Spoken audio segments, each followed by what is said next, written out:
Hello and welcome to the OCR Talk episode. Let's start over. Hello and welcome to OCR Talk. Thanks for listening. OCR Tech Talk. This is the World's Toughest Mudder 2025 episode. My name is Jason Dupree, and right now I'm traveling from London, about 2.5 hours south of Manchester, and I'm heading north to go up into Scotland.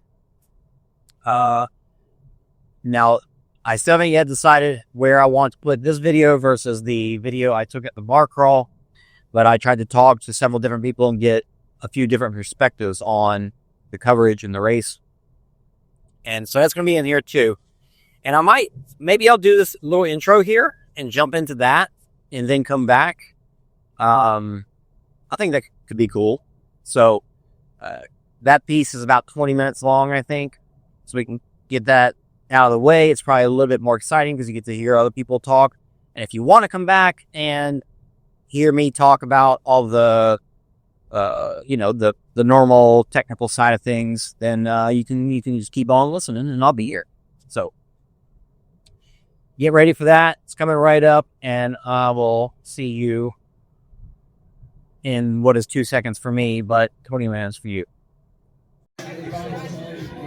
Hey, what's up? It's Jason at the World's Toughest Mudder 2025, the bar crawl afterwards. And I wanted to do way more for this episode, but obviously I've been putting in a lot of effort for, obviously, the live stream. So we're going to do this kind of quick and dirty. I'm going to start just by saying that the live coverage itself, we dealt with poor cell signal. We dealt with SIM cards that I got into late, so had to deal with them as the coverage was going. And the whole reason was because I got into my baggage came in late, so all the gear got to London after me, like Thursday midday, and then they shipped it to Manchester, and I wasn't sure I was gonna have it. So come Friday, I didn't get it till Friday, and I got it Friday night at like 11:30 in Manchester, and I had to drive another hour and a half back to where the race was in Grantham, and it was just a wild weekend. But we got all the gear, we did the race. Like I said, the cell signal wasn't great, but we did it the best we could. And so if you watch it back, you'll probably see that there's a lot of like just video feed drop where it just like stops. It's all self-signal. But the good thing is that they're going to do the race is going to be here next year. So we already know that that's going to happen. So we can deal with it. We can maybe possibly get some gears that will handle it. So I just want to make this as quick as possible. So we're going to chat with a few people to get some few different takes. This all right. Regarding me. So I just want like a 2 or 3 word statement about how you felt about your race in the weekend. Give your name and where you're from first. Yeah, let me. Go ahead. Yeah, Hi, we're going. Hi, my name is Kevin Vanderwood. I am from Swansea, New Hampshire, in New England, in the States. This was an absolutely fantastic weekend. This is a beautiful venue. The obstacle layout was terrific, interspersed very evenly. The temperatures were challenging because of the wind. The wind would come along, and you'd think you're dressed right, and then you'd be like, whoa. And of course, we're wet all the time. But what made it really cool was the dry conditions. It didn't matter if the bars were wet. You could dry your hands. So I really enjoyed everything about this event. I'm so thankful that I came. Thank you, sir. Cheers. Guy. Yeah. Let me just it's just going to be up here. It's just your face. You volunteered this weekend. Tell me in short few sentences how you felt about it. It was my first volunteership. I was really happy and really excited just to be a part of World's Toughest Mudder in the first place. I was pit crew for the first 12 hours. Oh, that's right. Yep. And I volunteered from midnight till 10 a.m, which is when my obstacle goes. And just to be a part of it and see Worlds at its fullest And the fact I was in the UK meant I was able to go. I've never been able to make it with it being in the States before. And it was absolutely incredible. I loved it. I hope to volunteer next year and run the year after. Awesome. Thank you, man. You're Melissa Linden. Melissa Linden, it's me. This is going to be on the OCR, OCR Talk. Oh, hi. So I meant to do a lot more for this, and I'm just trying to get it in now. Yeah. So just give me a quick, 3 to 4 sentence summary of your race and how you felt. It was not the race that I was hoping it would be. I didn't get the mileage that I wanted, but I'm very proud of how much I applied what I learned from last year to this year. And I'm really hopeful toward the future and what I can accomplish then. Nice. Thank you.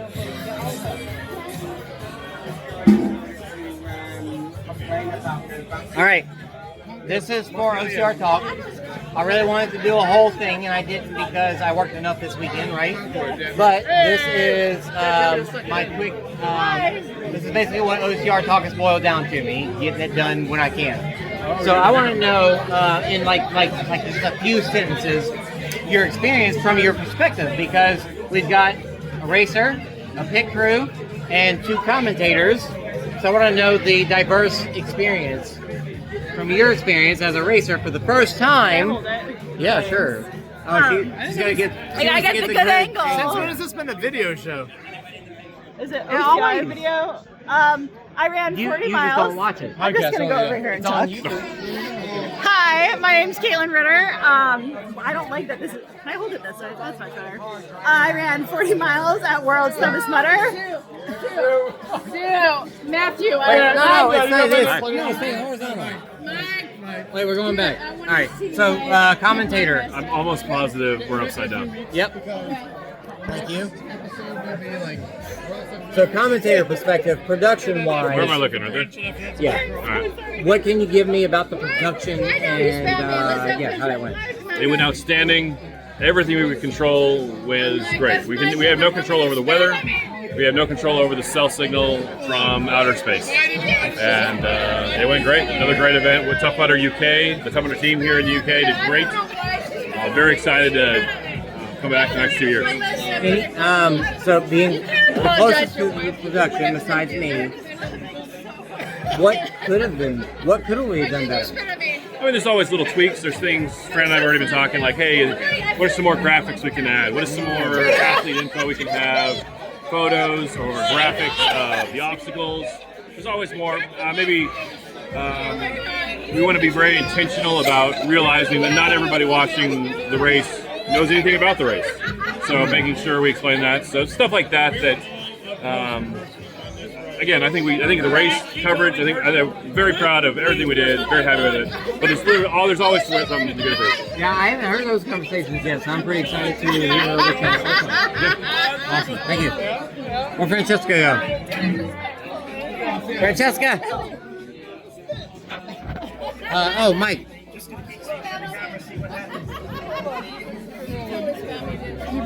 Mike has a pit crew. Can we go away from the stairs? I'm not. Yeah, don't fall on the stairs. I know. As a pit crew for the second time? Wow. Right? Yes. 2017 and this year. So you 2017 you pit crew. 2025. You ran 2 years. Yep. And then you media for a bunch every year except 3 for years. 2022. 21, 22. Sorry, 22 was 21. You weren't there for 22. So 21, 23, and 24. Yes. Okay. Yeah. And this time pit crew again. So Felt pit crew good. this year. I think the fact that it was like super hot was very difficult for my runner. It was her she just didn't want to eat anything, and it's really tough. You need to eat something. So trying to get her stomach settled. I think it was really helpful to team up with Nikki Perry, who unfortunately I didn't get the chance to interview. She gave her do you want caffeine? No? Boop, you're taking it anyway. Do you want this? No? Boop, you're taking it anyway. And that definitely helped you get out there. I do think her pits were really long. She had time to go out for 45, and if she kept her pits shorter, maybe closer to 50. But she woke up, she told me, hey, do you think I could do this next year? Get 50? I said maybe, so we will see. She asked that? She did. That was the first thing she said this morning. That's a good sign. And it is a good sign. rare to see that so soon, but it was a lot easier to pit for this one than, say, last year where there's a giant lake in the middle with alligators that want to eat you because they're hungry. Here you could just run to a certain section and run back. I thought Mudderhorn was perfect because that's time intensive. So if you caught people before they got to that, shouted, hey, I want this, this, and this, I want mashed potatoes, you could run back, make the potatoes, plenty of time, get to it. I thought the course design was very good for pit crew instead. And they had a spectating route that was pretty good, took you to the open fields, and lovely job at Team HQ. As far as being in the pit and part of what we do is have the live stream out and it's on the Jumbotron across from the pit. Right. How did you notice? How was that? Yeah, I noticed when it wasn't working. I can tell you that. If it was frozen on the same thing, like buffering for a very long time, and I'm like, oh my god, is the live stream not working? Oh my god, does Jason know? Jason knows all. So yes, he did know. And it wasn't an issue with that video. It wasn't an issue with the computer. Just the nice computer. to meet you. Nice to meet you. We should get together. We're in New You're Hampshire. in New Hampshire. We'll be seeing you. Good to go. Susan. Sue, yeah. Caitlin spit on her accidentally. I haven't heard the story. So that's still recording. I appreciate that perspective, and yeah, sometimes it was their computer and not us. Right. So, and then when it came on, it's a great for. Also, when it wasn't working on that computer, people were to the side watching on their phones. It felt really cool to see, like, that's my boy, that's Jason and Francesca and Will and the team getting together, and Piper, who was a great fit for the community, and Libby, who I finally got to meet. I heard great things about her. But when it was on, I would watch bits and pieces, especially towards the end, when I'm like trying to keep an eye out for Katelyn, but also I'm like, what's going on with the race? How's Fiore doing? How's this person doing? How's the ladies doing? So yeah, I thought it was good, and it's great for the night too. A lot of people say like, all right, it's sleepy time, this and that. Like, no, stay awake. You paid how much to do this event? How much to pay for someone? Stay awake. Watch the show.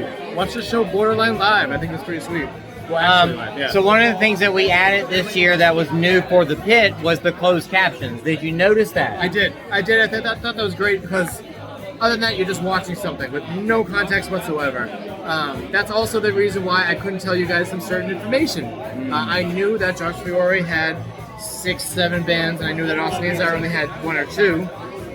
But I told that to Will, and he said, hey, us saying that puts a finger on the scale, and we don't want to do that. I said, you're absolutely right. I want to see how this plays out. And so, yeah, subtitles made a big difference because people could have read, like, wait, what's that? He has an extra, like, and then, Austin could have gone Hulk mode or something, but awesome guy. Yeah, I'm not sure how I feel about that because if you were working media for us and you were out in the pit gathering information, you would have known it anyway. Right. I don't know. Yeah. But I wasn't able to find a lot of information. Some of it I relayed, but I didn't spend as much time working with you guys as much, which felt different. But I'm also not in shape to be a rabbit, so my goal for next year, lose 20 pounds so I don't look horrible. With but if Katelyn's running again... Yes, so we will see. But regardless, I got some weight to lose. Especially if it's going to be this hot. I'm going to be super, feel fat and sweaty right now, and I'm not loving it. You got to get your aircon stuff together, UK. Looking at you. Yeah, so obviously Mike, Obstacle Running Adventures, got a crap ton of stuff from this weekend. This upcoming episode of the current, 444. Holy crap, 444. Yeah, tune in. We'd appreciate it. Yeah, thanks, Mike. Yeah, thanks, man. All right, Francesca, I need just a very quick. You were a commentator. I'm trying. My arm's getting tired. Let me switch sides. I did not. No, I fucking didn't. I just said that on here. My mom might listen. So, Francesca, not Jessica, you heard what you wanted to hear. As a commentator behind the booth, I want to ask a lot more questions, but just a quick, 4 or 5 sentences, your experience, and because this is a technical podcast, what could have been better? So just first off, how'd you feel about it? I do, but I just simple. Great, there we go. I photobombed it. I always love doing the coverage. It's super fun, and it's great to see the athletes, and we always learn something new. I'm going to sit up straight because this is a video. Sorry. Well, yeah.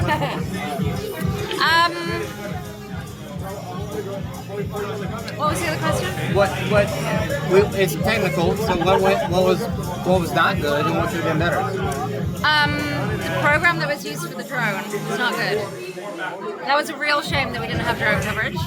Yeah. And then the connectivity, which I know is out of control, that was a shame that it wasn't better. But I think all the things you set up, we set up some really, really cool stuff. The news update was awesome. Nice.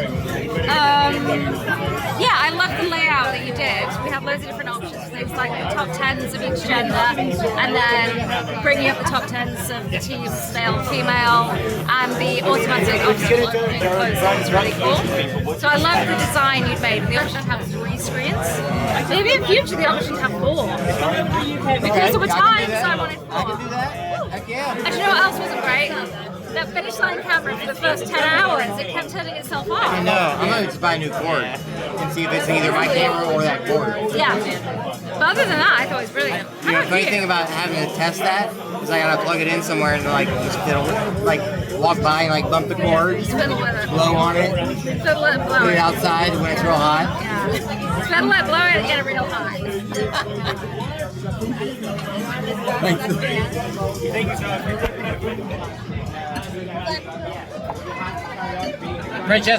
Jessica. Hi.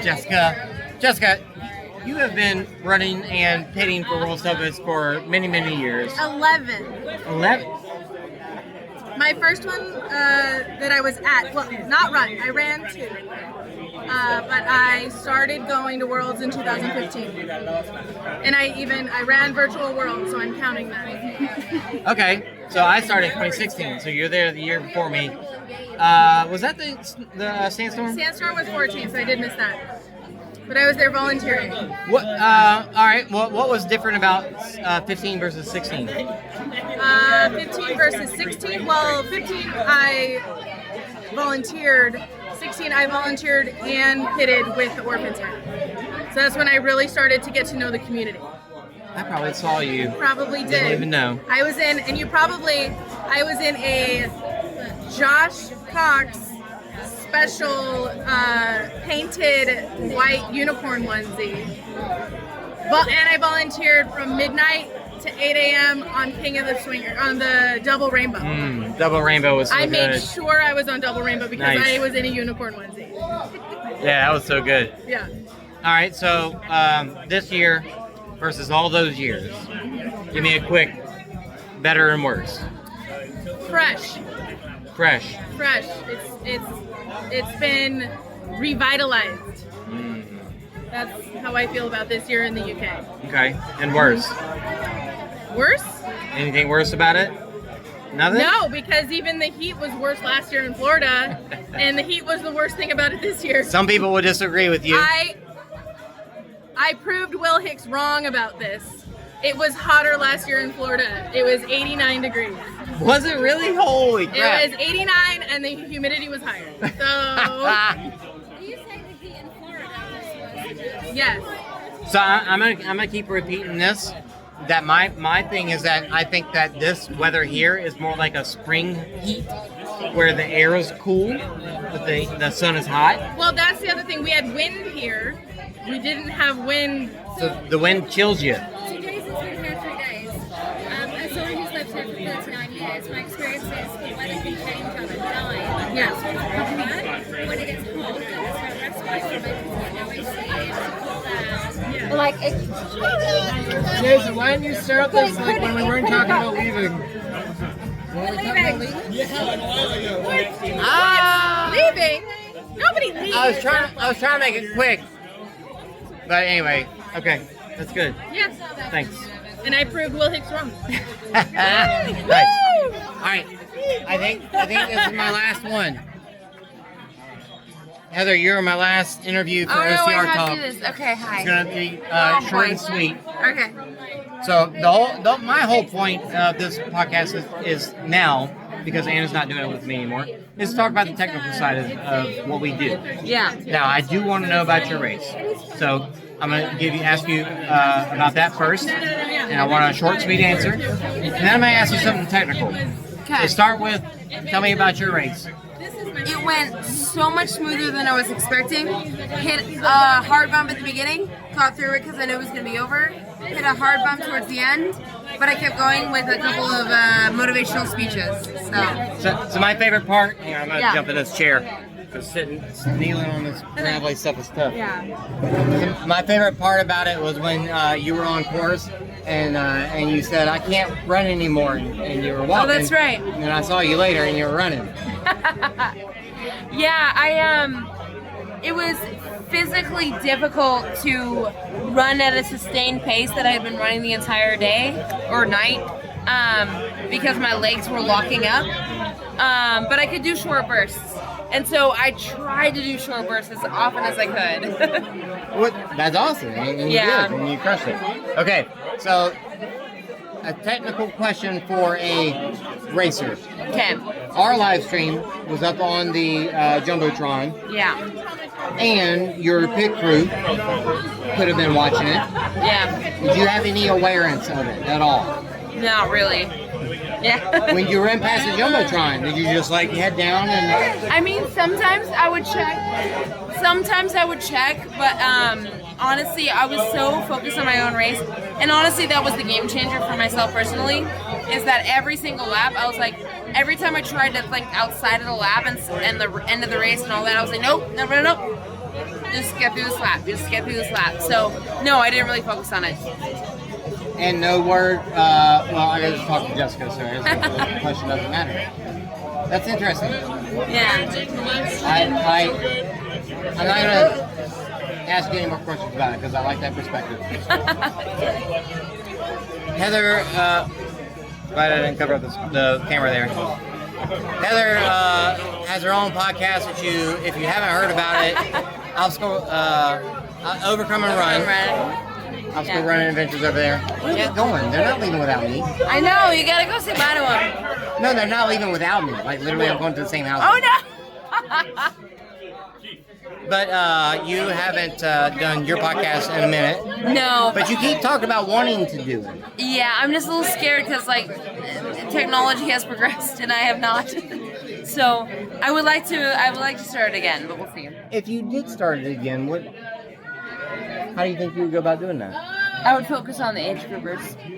Because honestly, like, a lot of the podcasts focus on the elites, which I get.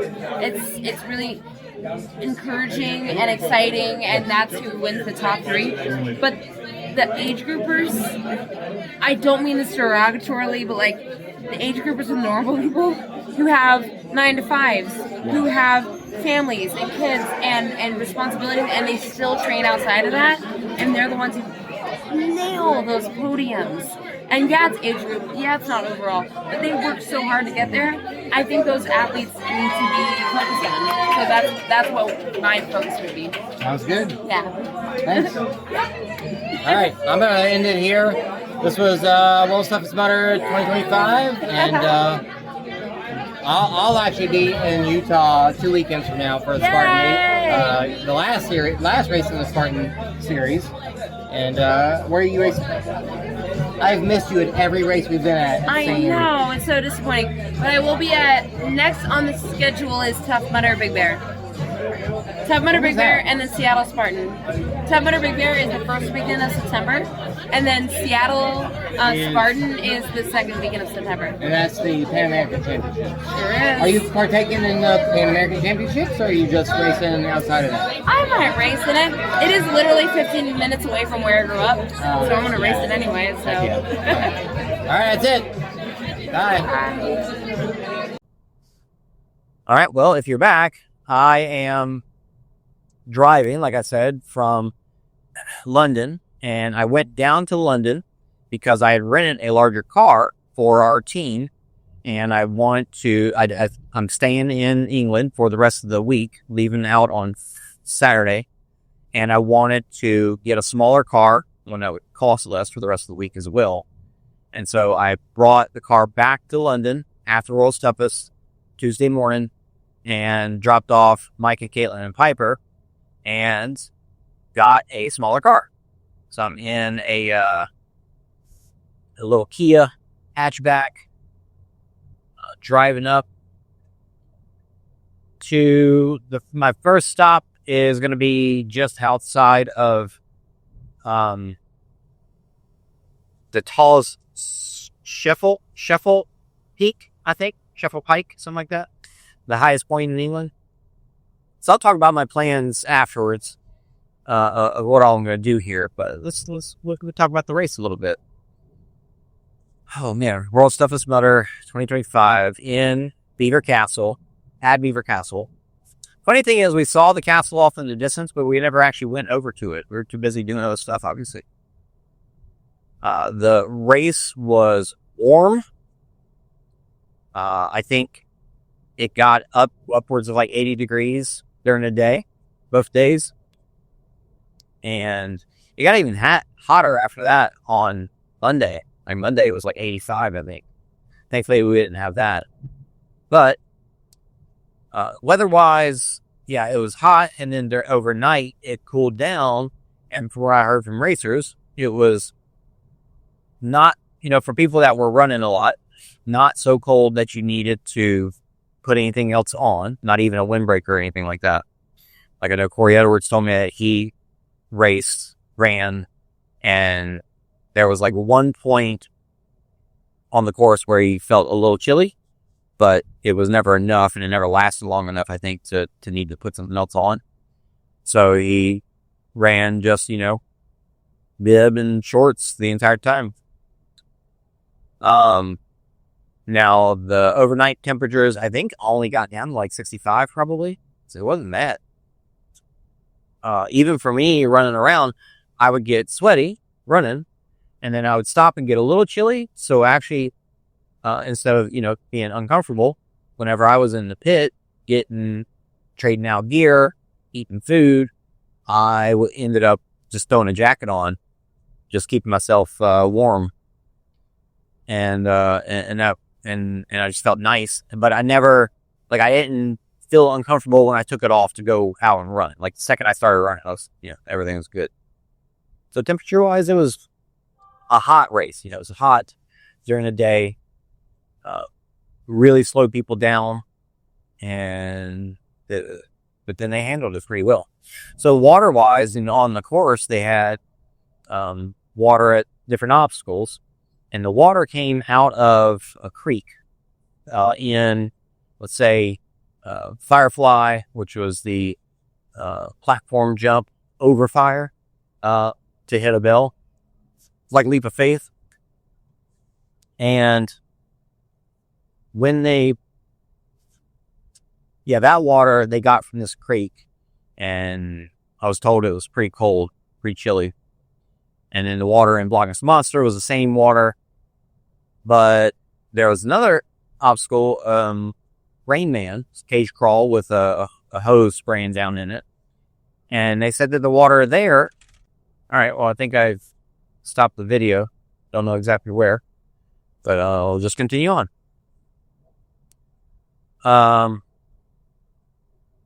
It's probably going to follow me again at some point.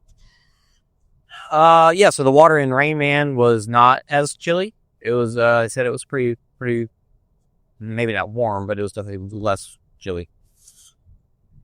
But I think it was probably a good mix. Like I remember in Laughlin, the water, it got colder there, obviously, honestly, I think. And the water there was really cold, because it came out of Colorado River. So even there, I was putting on neoprene whenever I got in the water, because there was a few back-to-back water obstacles in the middle of the night. And with the way I'm running now, I'm not so sure if I would have there. Maybe I wouldn't. Like, I think I could have ran this race without putting on any neoprene at all. So maybe I wouldn't have in Laughlin if I would had the fitness I have now then. I don't know. But anyway, the course had some great obstacles, some great, the obstacles, the changes on the obstacles were fun. They changed things up through the night as they needed to. They added in Killer Gorilla and swapped out. They added Killer Gorilla, which is basically just like the up and down hill climbs, hill repeats. And then they took out Skid Mark at the time so that it was still only 20 obstacles. but it did end up adding a little bit of extra elevation and distance. Not a ton, maybe a couple tenths of a mile, if that, I think. The build was great. The team did a great job. Like, the volunteers were out. The people watching the water obstacles, the lifeguards did a great job. They rescued a few people out of Firefly. I think overall the European team did a fantastic job. Race wise, Michael Schutt, we expected him to do well. He came into the race and he had a foot that one doctor told him it was broke and the other one said it wasn't, but both of them told him he shouldn't be running on it. Obviously he did anyway. So his plan from the beginning was to run until he felt it, feeling a certain way. And so that's what he did. He ran until it felt a certain way and knew that it was, going to be worse if he just kept running on it. This thing is dropping again. And so he stopped, and I forget how far he went, to be honest. But he stopped and then just helped fit for somebody and enjoyed the rest of the race with everybody else. So it was really cool. I got to chat with him a couple times because he was in the pit. So when we come through and run, he would just be standing there watching and then just pull over and chat with them. So it ended up coming down to, I don't remember when he got in the lead, but Joe Rucco got in the lead and just kept opening up a gap. He ended up lapping everybody at least once, and got 110 miles. And then Joshua Fiore and Austin Nazar, these guys had probably one of the best fights we've seen at OCRWC. And we've seen some close races, obviously. We've seen Chris Mendoza pass up Trevor Sykos in the last half mile. We've seen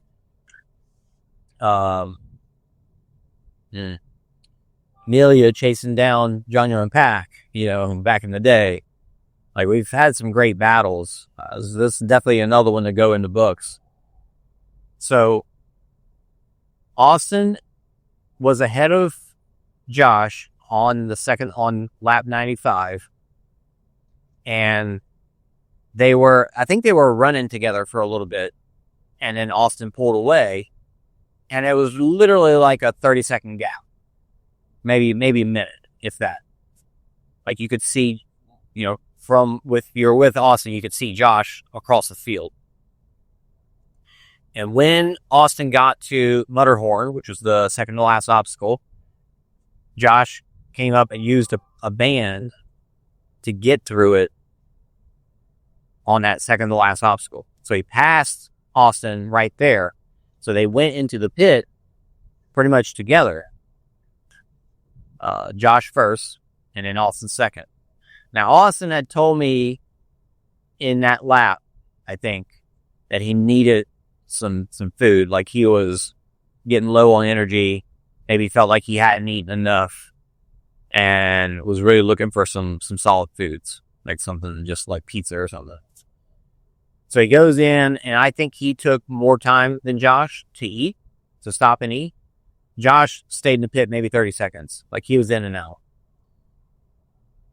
Austin, I know I had to swap out my gimbal, and we were like, okay, Evan's going to go with Evan or Piper, I forget. He's going to go with Josh, and I was going to go with Austin. And so I had enough time to go swap out my gimbal. I think I forgot to eat. I think I ate right there. But swapped out my gimbal, got a little bit of food, and then went out with him. Now, the funny thing about this is that I'll come back to this. I'll come back to that. It's a technical thing. So I went out with him, followed him through the course, and the whole time, we could see Josh at certain points. When there was a clearing or something, you could see him. He was off in the distance. But the gap, I think, stayed pretty steady. So I think both of these guys are just running pretty hard. and really not giving up any space. Towards the end of the lap, there's a point where you're kind of coming back towards where the festival area is, but you end up going off in the woods and kind of like almost like an out and back out in the woods up to Stairway to Heaven. And on the way back, it's a lot of downhill. So on that way back, Austin was just opening up super hard, and like staying with him was getting pretty difficult because he was running really hard. I was feeling pretty good too, even though I had done about almost 45 miles at that point. But, he was almost at 100. And so the fact that I was able to keep with half the mileage, made me pretty proud. But yeah, he made it all the way through, and he just never could make up that gap. But Josh had a whole bunch of bands.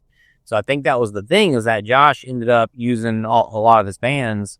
So maybe he was going a little bit slower, but Austin just never could catch up to him because of the bands. So by time he got through that downhill and out, towards Mutterhorn, it was just too late. Like, he tried, he pushed. I mean, he pushed hard, and I'd say he gave it everything he had. But he came in third, Josh second, and that was great. Seeing them guys at the finish line hugging each other and talking, and like, I know I could hear the commentators telling me Josh is looking over his shoulder. Like, he just kept looking over his shoulder the entire lap, trying to make sure that he didn't get caught. Like, he was really fighting hard, and both of them were fighting hard. It was just great to see. It really was. And Grant Thompson came in fourth with 100. He was the only other person to get 100.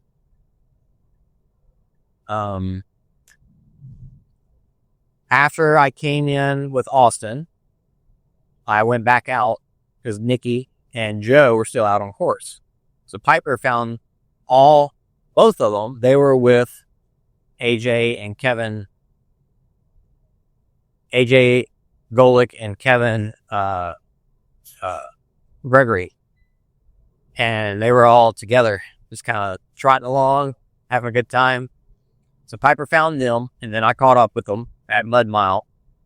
Nikki didn't have a band, so Piper stuck with Joe, and then I stuck with Nikki, which actually ended up being really good because I think I'd missed eating any food when I came in with Austin. And so when I went back out and found Nikki, I started to get really hungry, and it got like, that was definitely my most difficult part of the race. I actually held pretty well and felt really good the majority of the day and the evening. So that was where I really felt the worst. Like, it was just really hard right there. Like, literally when we crossed the finish line, I handed the camera to Piper and I went straight to our desk and like started grabbing food. And I ate like a slice of pizza, a Belgian waffle, some Oreos. Like, I ate quite a bit right there, and my life started to come back to me. And so Nikki just, she was strolling in. She was walking under the lock. She didn't have anybody, right on her tail. She finished with 95 miles. I know Nicole Kacha, I forget her last name. Nicole was in first. Like, she won the sprint lap, and she was in first for most of the race. And then her feet were killing her, is what she said. So she ended up stopping at some point with like 80 or 85 miles. And I think that bumped her down to fourth, because two ladies ended up passing her, doing more miles. I'm going to have to look up their names. Oh, shoot. Julian Heller, I think, was one of them. And I'm blanking on the other one. It's a familiar name. I just blank on it right now. It's doing a lot of driving today.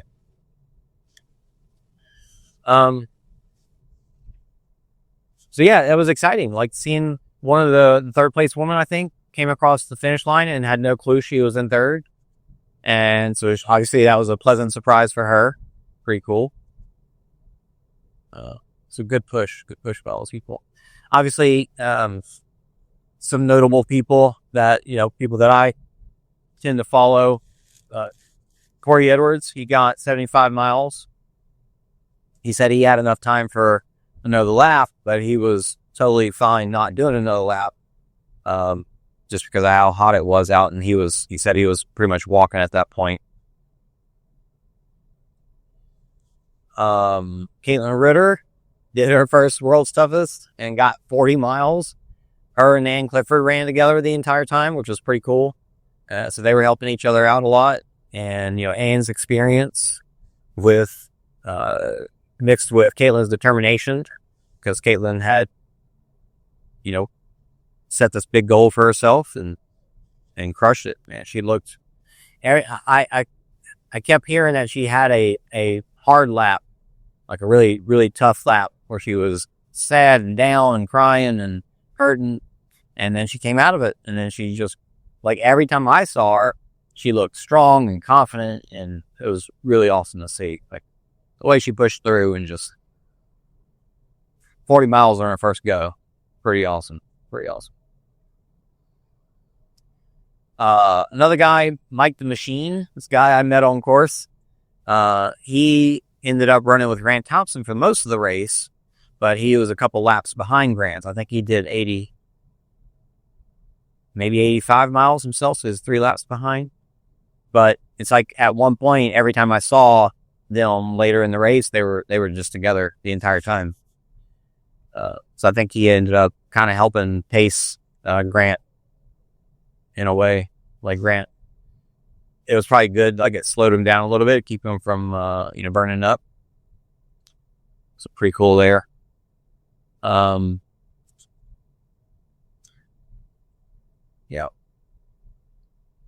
A lot of not a ton of Americans, but definitely some. It's good.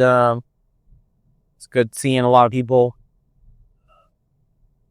A lot of the Europeaners. Really good to see those people. Good to see those faces. And I'm gonna mess it up if I try to start naming people, so I'm not gonna do that. So yeah, that was the race. Technology wise, live stream wise, this is where things really get interesting. Oh my god. So to start, when I flew in, we got diverted around some weather, and I had a short layover, and that caused us to get in too late for me to catch the layover. So when they changed my flight, apparently handed over from American Airlines to British Airways, they couldn't handed over the bags too, so the bags didn't go to London with me. And at that point, it was like a fight to get these people to tell me where my bags were.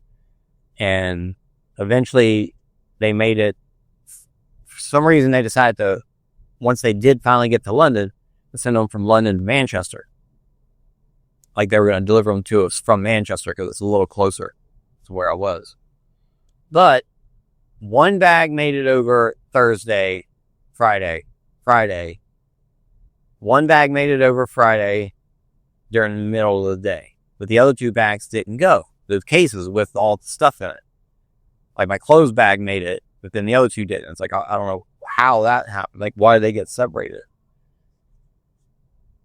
So then they were saying they were going to make it to Manchester, and there was like 2 flights left. So I was like, all right, I'm coming to get those bags. I'm just going to drive over there and get them.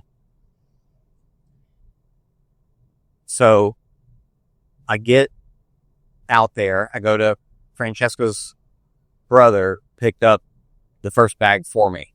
So I went to her mom's house and she had it, and she got it from her. Then I drove to the airport and they said my bags weren't there yet. So there was one more flight, last flight of the night. So I had to wait 3 hours. Last flight got there like 11:10. And thankfully the bags were on this flight. And I didn't know until I had to wait for the plane to land, to roll into the gate, to unload the bags, and for the guy that gets the bags to wait a little bit for all the bags to clear out, and then to go look and see if mine were there. I just had to wait through all that to find out if my bags even made it. So it was just like, oh my God, please let the bags be there. And sure enough, they were. Guy brought them out for me, and literally that was the end of his shift.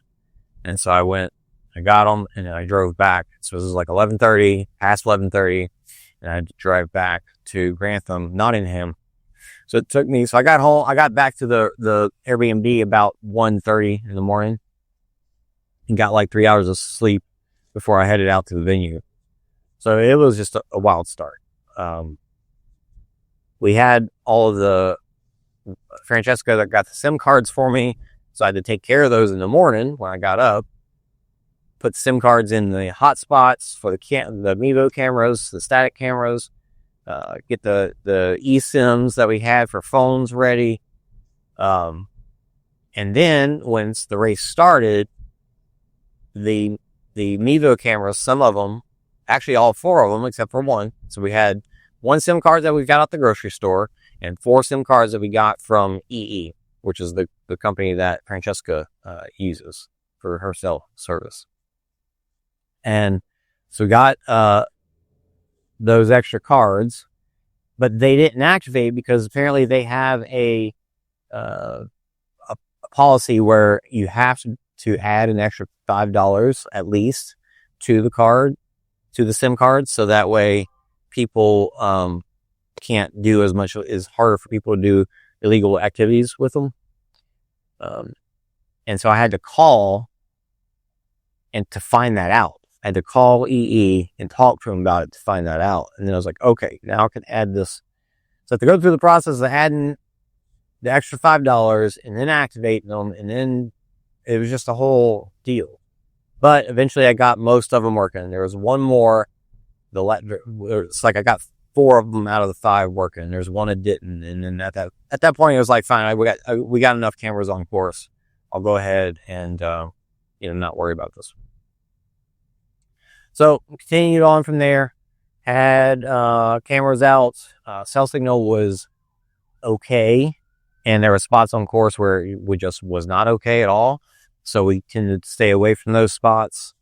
And even outside of those spots, it was still spotty at times, like it would cut out sometimes. But I think, I got to go back and watch it myself, but I think it turned out okay. So things to work on for next year that we, since we know it's going back, things to work on. Shit. Oh, it's still going. Okay. Apologies. So things to work on.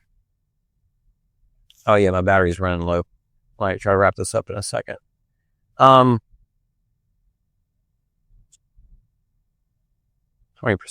Okay.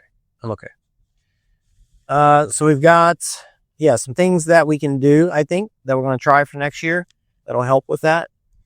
Since we know it's going to be there again. And we know what the signal's like. Excuse me. But, overall, the graphics that we had, I think, worked really well. I think the only graphic that didn't work right was when there was a countdown when the start line closed. That was supposed to start counting down to the finish line closing, and I think it didn't kick off correctly for whatever reason. So that's something I'll have to look into. And at the beginning of the race, so we got when the main screen was up, I had it to where the left bar that showed the top 10 men and women, that it would turn on automatically. And at the beginning of the race, there's no stats to show. So I need to figure out how to maybe put an hour delay on that until people start coming across the start. Yeah, I think an hour delay would be good. Or just leave it off as an overlay, and then I'll figure that out. But really, other than that, I think everything went really well, show wise. somehow I still have yet to figure out why the commentators lost their audio. It was an easy solution. Like it was just turned off. So I got to figure out why it got turned off.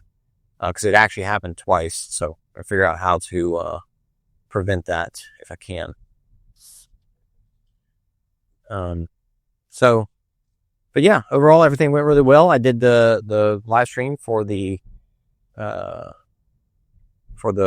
award ceremony Monday morning, and that went really well also.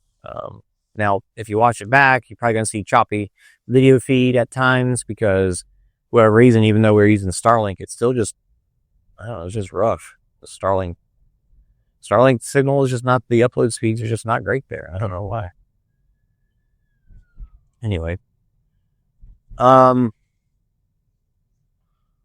really think of much else technical wise that were really worth talking about. Like the buttons that we had were all good.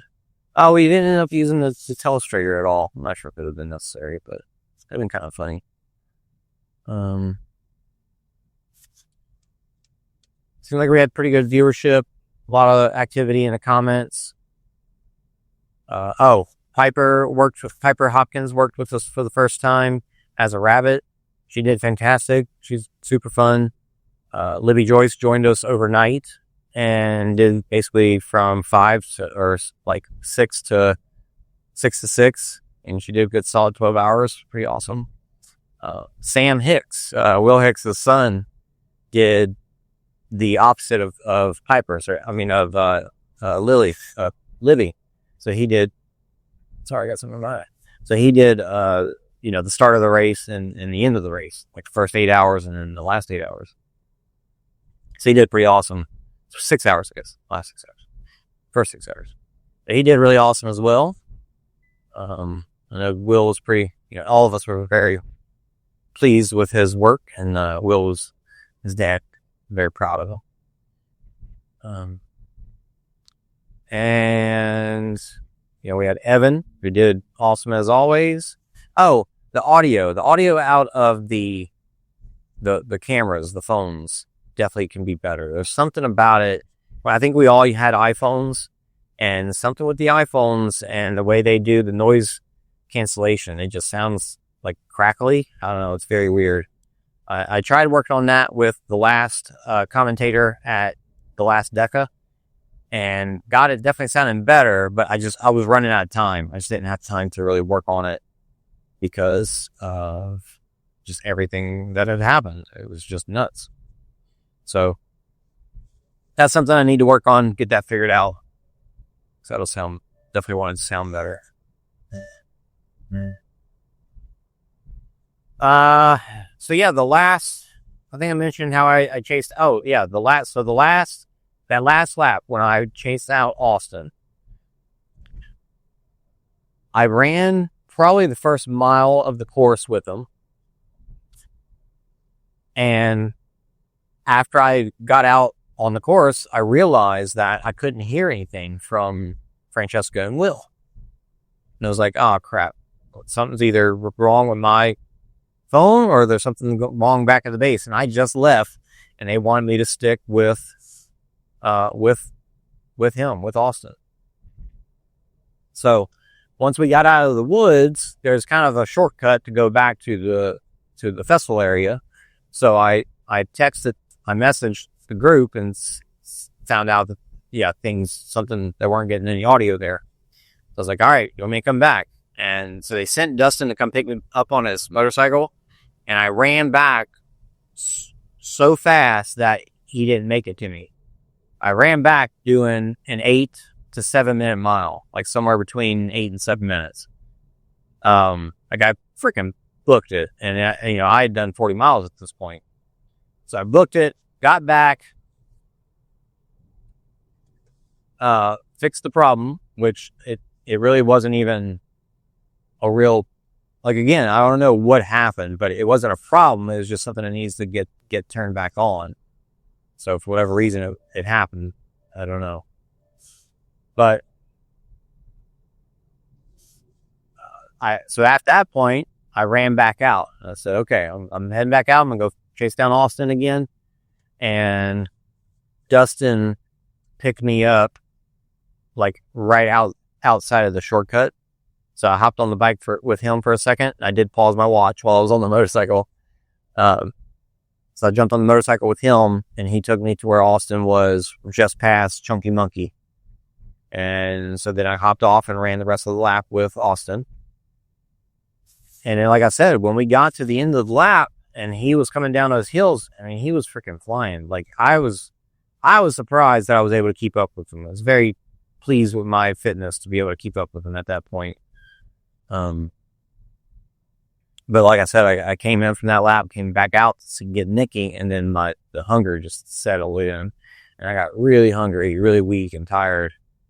But besides that, I had no real issues. I stayed lubed up enough.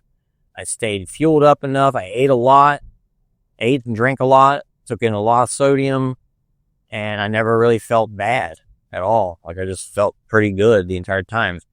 Main thing I did have to do was I was getting like a crease in the bottom of my foot because I had stepped in some water, and so my foot was wet, and so it was like pinching on the bottom of my foot. So I changed my socks twice because of that, because it started to get painful. So I changed my socks, and it like dried things up and felt better. But other than that, yeah, real smooth. Good race, good coverage. I did jump on the commentary a little bit early in the morning before the sun came up. It was like 3 o'clock when you could see the light at 3 o'clock from the sunrise coming up. It's crazy.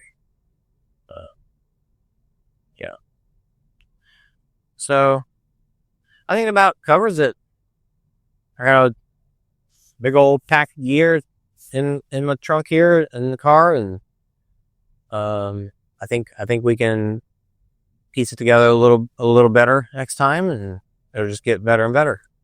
It's gonna keep on going. It's gonna be back at the same place next year, so we're excited about that. And I think that about does it. I do hope Lyric's Broadcaster is supposed to get return video at some point, same way Rivet Remote does. So the last app that we used to use, it had where you could see, return video to the rabbits. So always had it to where the rabbits could see what video was live. So hopefully Lyrics gets that at some point, and all these apps and programs and technologies just keep getting better and better. 2 weeks, not this weekend, but next, I'll be in Utah to cover the last Spartan Series race. And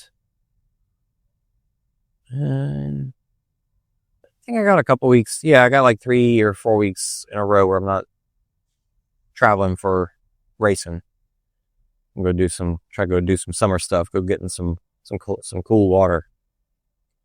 But anyways, thanks for listening, and I will see you. I know I really wanted to do more for this, but I'm glad I got the thing I did last night, at least from the bar crawl.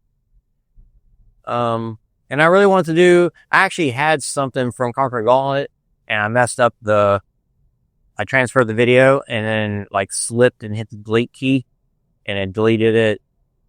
No, it did an undo. That's what it did. So I transferred the video, but I did an undo, and I couldn't freaking recover it. It was like not worth it.